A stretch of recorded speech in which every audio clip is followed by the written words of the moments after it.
السلام علیکم دوستو، العباس ٹی وی میں خوش آمدید۔ ایک یہودی کے مولا علی علیہ السلام سے 4 سوال۔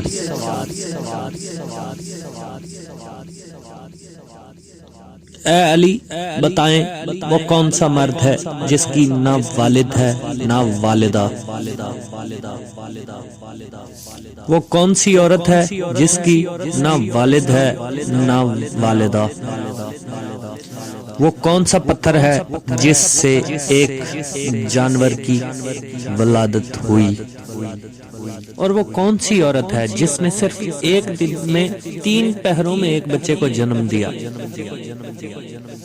مولا علی علیہ السلام مسکرائے اور فرمایا، وہ مرد جس کی والدہ اور والد نہ ہیں وہ حضرت آدم علیہ السلام۔ وہ عورت جس کا والد اور والدہ نہ ہیں وہ بی بی حوا ہیں۔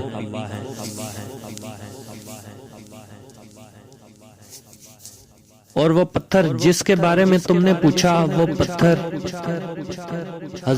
جس سے حضرت صالح علیہ السلام کی اونٹنی کی پیدائش ہوئی تھی۔ اور وہ عورت جس نے ایک دن 3 پہروں میں ایک بچے کو جنم دیا، وہ عورت حضرت مریم علیہ السلام، جن کو ایک پہر میں حمل ہوا، دوسرے پہر میں درد اٹھا اور تیسرے پہر میں حضرت عیسیٰ علیہ السلام کی ولادت ہوئی۔